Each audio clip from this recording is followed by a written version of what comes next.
Hello everyone, welcome to Tech Tea with Ranjan presented by Advait Education ANJ Exams and powered by Gate Academy। इस session में हर बार की तरह आज भी आप सभी स्टूडेंट्स के लिए गवर्नमेंट जॉब वैकेंसी का डिटेल लेके आया हूं मैं। तो चलिए देखते हैं कि ये गवर्नमेंट जॉब वैकेंसी किस ऑर्गेनाइजेशन की तरफ से आ रही है। तो ये जो ऑर्गेनाइजेशन है दैट इज UJVN, उत्तराखंड जल विद्युत निगम लिमिटेड, इसकी तरफ से वैकेंसी आई हुई है। असिस्टेंट इंजीनियर की पोस्ट है। इलेक्ट्रिकल, मैकेनिकल एंड सिविल के स्टूडेंट जो हैं वो इसके लिए एलिजिबल हैं। तो चलिए देखते हैं इसका पूरा का पूरा डिटेल। सैलरी स्ट्रक्चर काफी अच्छा है, तो पूरा कुछ डिटेल बताऊंगा, वीडियो में बने रहिएगा टिल द एंड।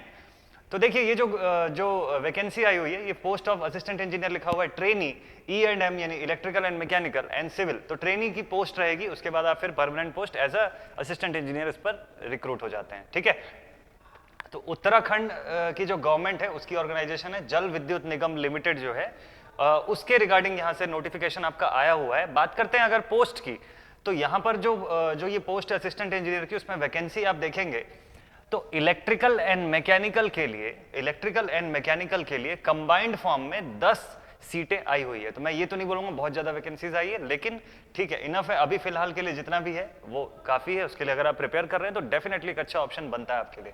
तो इलेक्ट्रिकल के लिए अगर मैं बात करूं, असिस्टेंट इंजीनियर ट्रेनी लेवल 10 का आपका पे स्केल है 56,100 से लेके 1,77,500 की सैलरी रेंज में आप पहुंचते हैं। तो बहुत ही एक अच्छी रिस्पेक्टेबल सैलरी होती है यहाँ पर। और टोटल नंबर ऑफ पोस्ट अगर आप देखेंगे सभी कैटेगरीज को मिलाकर, इलेक्ट्रिकल में तो इट इज 6 और मैकेनिकल में अगर मैं बात करूं तो इट इज 4, दोनों मिला के टोटल आपका 10 वैकेंसीज यहाँ पर है। और सिविल के लिए अगर मैं बात करूं तो individually for civil branch separately यहाँ पर 10 वैकेंसीज और हैं। ठीक है, तो ट्रेनी का पोस्ट है assistant engineer trainee for civil, salary band exactly same है। And then last one is geologist trainee level 10 exactly same, और इसकी एक सीट यहाँ पर निकली हुई। तो सब कुछ मिला के अगर आप देखें तो 21 वैकेंसीज हैं। अब बात करें अगर एज लिमिट की, हाँ ये मैं बता दूं कि वैकेंसीज जो है वो जो ऑर्गेनाइजेशन की तरफ से बढ़ाई या कम भी की जा सकते हैं। तो चांसेस है कि इसको इंक्रीज ही होगा, इससे लेस नहीं होगा। ये एज लिमिट की अगर मैं बात करूं तो ऑलमोस्ट मैक्सिमम जो एज लिमिट है दैट इज 42 ईयर्स, मिनिमम जो है that is 21 years age on 1 January 2021। इसके अलावा जो रिलैक्सेशंस हैं वो अपने गवर्नमेंट नॉर्म्स के हिसाब से मैंडेटरी रिलैक्सेशंस लगेंगे। ठीक है, तो अपर एज रिलैक्सेशन जो है उसके बारे में दिया हुआ है, रिजर्वेशन का दिया हुआ है अलग से। अब बात करें अगर क्वालिफिकेशन की, तो क्वालिफिकेशन में यहाँ पर BTech कंपलसरी है, इसको ध्यान रखना है। एप्लीकेशन जो भी अपने एप्लीकेंट्स हैं उनका BTech होना, इलेक्ट्रिकल, मैकेनिकल या अगर आप सिविल के लिए ऑप्ट कर रहे हैं तो सिविल ब्रांच में, इनमें आपका BTech होना कंपलसरी होता है। ठीक है, तो this is important. Unreserve category के जो कैंडिडेट्स हैं या OBC हैं या EWS के जो कैंडिडेट्स हैं वो उनका मिनिमम 55% मार्क्स अपनी BTech में स्कोर करना कंपलसरी है। ठीक है, नेक्स्ट दूसरा एक इंपॉर्टेंट थिंग, अब चूंकि उत्तराखंड गवर्नमेंट के ऑर्गेनाइजेशन के उसमें आता है तो इस वजह से यहाँ पर reading, writing and speaking in Hindi जो है वो एक कंपल्सन है यहाँ पर। ठीक है, तो उसका आपका नॉलेज एकदम बिल्कुल थरो नॉलेज होना चाहिए।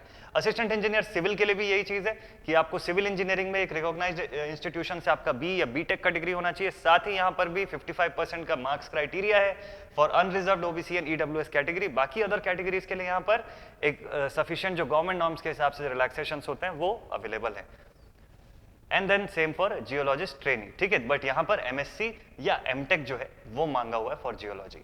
सो ये थिंग था। अब आपका जो एग्जाम होगा, आपका जो पेपर होगा वो किस तरीके का होगा, आपका ओवरऑल सिलेक्शन जो है ये इसका रिटन टेस्ट, इंटरव्यू, इसका कितना वेटेज है वो अभी डिस्कस कर लेते हैं जल्दी से। तो असिस्टेंट इंजीनियर ट्रेनी के लिए जो एग्जाम का पैटर्न है आप देखिए, यहाँ पर एग्जाम ऐसे 2 पार्ट्स में डिवाइडेड है। जो रिटन एग्जाम है आपका वो 2 पार्ट्स में डिवाइडेड है। फर्स्ट पार्ट जो है ये होल्ड करेगा ऑब्जेक्टिव टाइप, जिसमें आपके क्वेश्चन पेपर में MCQ क्वेश्चंस रहेंगे from general awareness, aptitude, reasoning etcetera. Number of questions 50 रहेंगे, 50 क्वेश्चन रहेंगे आपके नॉन टेक के। मार्क्स का वेटेज भी रहेगा 50 और 3 घंटे का टाइम रहेगा। लेकिन ये 3 घंटे में और भी कुछ होना है। ठीक है, इस 3 घंटे में आपका जो पार्ट 2 होगा ऑब्जेक्टिव का, ये आपके डिसिप्लिन से रिलेटेड रहेगा, आपकी स्ट्रीम से रिलेटेड रहेगा। आप इलेक्ट्रिकल्स हैं तो इलेक्ट्रिकल के सवाल रहेंगे, 126 क्वेश्चंस रहेंगे, 126 मार्क्स के रहेंगे। उसी 3 घंटे के अंदर आपको ऑप्ट करना रहेगा। और बता दूं मैं आपको कि दोनों में सेक्शनल कट ऑफ है, मतलब पार्ट 1 ऑब्जेक्टिव में आपको अलग कट ऑफ क्लियर करना है और पार्ट 2 में आपको डिफरेंट क्लियर करना है। तो आपके लिए जो क्राइटेरिया है मिनिमम की, वो है जनरल, OBC या EWS के लिए 50% minimum qualifying criteria for the written test है। तो आपको नॉन टेक में अलग क्वालिफाई करना होगा by scoring minimum of 50% marks, और आपको टेक्निकल में अलग से 50% मार्क्स जो है वो स्कोर करना पड़ेगा अगर आप इस कैटेगरी को बिलोंग करते हैं तो। ठीक है, तो ये कंडीशन है। Next is final selection base जो होगा वो आपका 200 नंबर का होगा, जिसमें से कि 176 नंबर यानी 176 marks will be for the written exam, जो आपको देख ही सकते हैं कि 126 और 50 के आसपास का है। और इंटरव्यू जो है वो 24 मार्क्स का इंटरव्यू होल्ड होगा इसके बाद। Same is for assistant trainee, assistant engineer trainee civil as well, है ना, तो उसके केस में भी आपको ये सेम, और जियोलॉजिस्ट ट्रेनी के केस में भी आपको सेम थिंग मिलेगा। ठीक है, जितने भी इनकरेक्ट आंसर्स होंगे उसका 1/4 मार्क्स जो है वो रिड्यूस हो जाएगा। तो 1/4 की नेगेटिव मार्किंग भी है यहाँ पर, 1/4 की नेगेटिव मार्किंग भी है। आपका रिटन टेस्ट जो है वो इनमें से किसी भी सिटी में ऑर्गेनाइज किया जाएगा। इसका ऑप्शन भी आपको फॉर्म में फिलअप करने के दौरान मिलेगा, देहरादून, हरिद्वार, श्रीनगर, पंतनगर और अल्मोड़ा। तो इनमें से किसी भी एक जगह पर आपका रिटन टेस्ट एक्सपेक्टेड रहेगा। साथ ही एप्लीकेशन फीस की अगर मैं बात करूं तो 800 रुपए जो है वो जनरल ओबीसी ईडब्ल्यूएस कैंडिडेट्स के लिए and 400 is for SC and ST category candidates of Uttarakhand state. अब मैं बता दूं जितने अदर स्टेट के स्टूडेंट्स हैं वो भी इसके लिए एलिजिबल होते हैं, वो भी इसके लिए एलिजिबल हैं, लेकिन उनको अनरिजर्व्ड कैटेगरी में ही ऑप्ट करना होगा इस पोस्ट के लिए। अनरिजर्व्ड कैटेगरी के केस पर ही वो इस पर ऑप्ट कर पाएंगे। फीस आपको ऑनलाइन सबमिट करना है। ठीक है, हाउ टू अप्लाई, देखो इसका पूरा डिटेल जो है वो आपको दिया हुआ है। जो डॉक्यूमेंट्स है आपका वो आपको स्पीड या रजिस्टर्ड पोस्ट से भेजना है। आप ऑनलाइन फॉर्म फिलअप करेंगे और साथ ही जो आपके जो डॉक्यूमेंट्स रिक्वायर्ड होंगे उनकी कॉपी जो है जिस फॉर्म में आपको बोला गया है तो उस अकॉर्डिंग आपको इस एड्रेस पर भेजना होगा बाय स्पीड पोस्ट और रजिस्टर्ड पोस्ट। ठीक है, उसकी भी डेट्स अभी मैं डिस्कस कर लूंगा आप लोगों के साथ।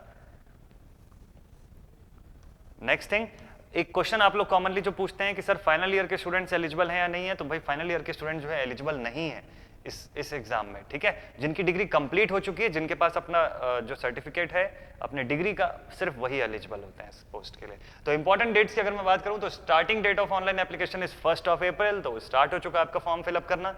Last date of submitting the online application is 30 April 2021। लेकिन आपका जो डॉक्यूमेंट है, जो हार्ड कॉपी ऑफ डॉक्यूमेंट है, वो इस फाइनल क्लोजिंग डेट के 10 दिन के भीतर वहां पर पहुंच जाना चाहिए उस एड्रेस पर। तो आई होप कि ये वैकेंसी का जो डिटेल है आपके लिए काफी यूजफुल साबित होगा, और ऐसे ही किसी नई गवर्नमेंट जॉब वैकेंसी की डिटेल के साथ आप लोगों से मिलूंगा अगले सेशन में। Till then stay connected and stay motivated. Thank you very much.